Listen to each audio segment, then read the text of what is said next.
ये कहानी कल्पना, सूरज और उनके 4 साल के बेटे सोनू की है। तो चलिए कहानी शुरू करते हैं। सोनू, चलो बेटा नहाने चलो। कल्पना ने बेटे से कहा। मुझे अभी नहीं नहाना, बाद में नहाऊंगा। नहीं बेटा, मम्मी को फिर नाश्ता बनाना है, चलो फटाफट। नहीं, मैं अभी नहीं नहाऊंगा। तुम्हारा ये रोज का ही है। अच्छे बच्चे मम्मी का कहना सुनते हैं। मेरे राजा बेटा, चलो जल्दी। नहीं, मुझे अभी नहीं नहाना। कल्पना जबरदस्ती सोनू को पकड़कर नहलाने ले जाने लगी तो उसके पति सूरज ने कहा, जब देखो तब क्यों मेरे बेटे के पीछे पड़ी रहती हो। अभी उसका मूड नहीं है, तो थोड़ी देर बाद नहा लेगा।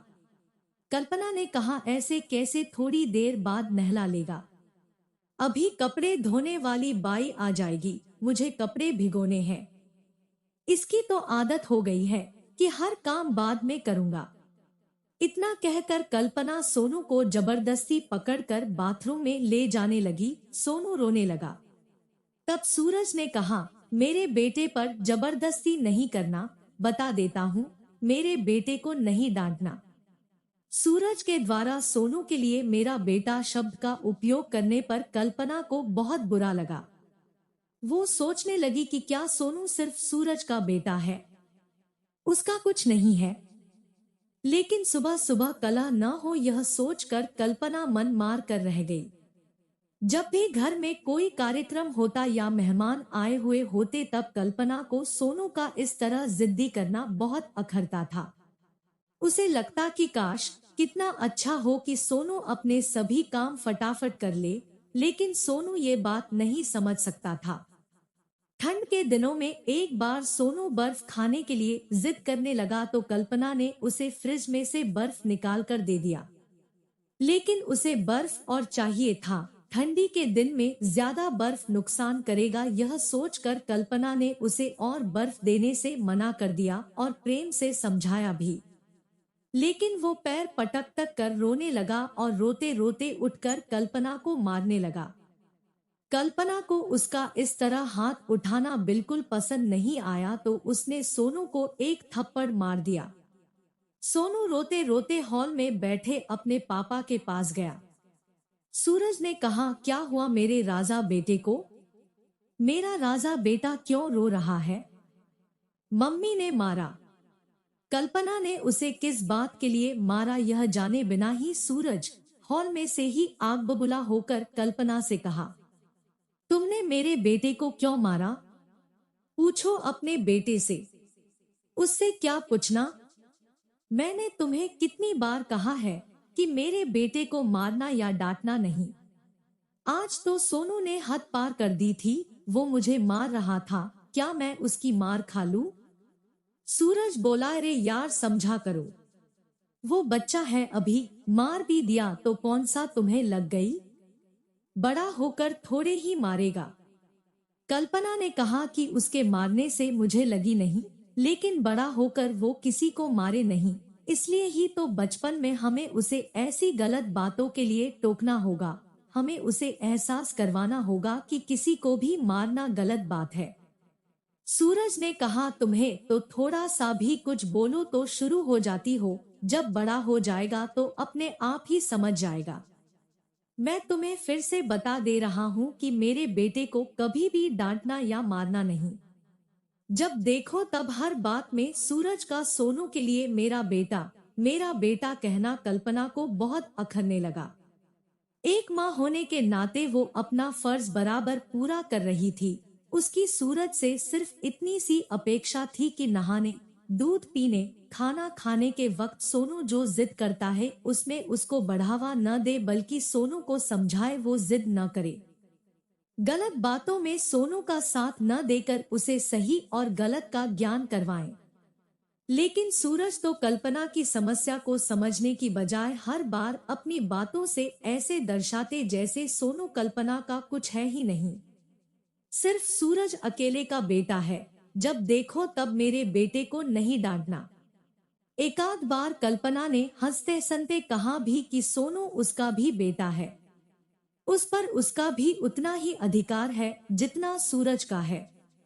तब सूरज कहता, मैं कहाँ मना कर रहा हूँ, लेकिन मेरे बेटे को डांटने का तुम्हें कोई अधिकार नहीं है। कल्पना सोचने लगी कि बस अब बहुत हो गया, अभी तो बच्चा है, ऐसा कहकर उसकी गलत बातों को नजरअंदाज करते रहेंगे तो उसे ऐसा लगने लगेगा कि वो जो कर रहा है वो ही सही है। इस तरह उसकी आदतें बिगड़ती जाएगी, बड़ा होने पर हम उसकी आदतें सुधार नहीं पाएंगे। अब मुझे कुछ न कुछ करना होगा ताकि सूरज को इस बात का एहसास हो कि मैं सोनू की माँ हूँ। सोनू की गलती पर मुझे उसे डांटने का अधिकार है। दूसरे दिन सोनू ने पॉटी करके कल्पना को आवाज लगाई, मम्मी धुला दो। कल्पना ने आवाज को अनसुना कर दिया। सोनू ने फिर आवाज लगाई, मम्मी धुला दो। कल्पना ने फिर से अनसुना कर दिया और कमरे की झाड़ू लगाती रही। सोनू ने 2-4 बार आवाज लगाई और मम्मी मम्मी आवाज देते हुए रोने लगा। लेकिन कल्पना नहीं गई। सूरज मोबाइल पर गेम खेलते हुए सब देख रहा था। सोनू कब से आवाज लगा रहा है, तुम्हें सुनाई नहीं दे रहा है? हाँ, सुनाई दे रहा है। फिर तुम उसके पास जा क्यों नहीं रही हो? मैं अभी झाड़ू लगा रही हूँ, अभी मेरा मूड नहीं है पॉटी धुलाने का। पॉटी धुलाने में भी मूड लगता है क्या? वो तो वक्त पर धुलाना ही पड़ेगी।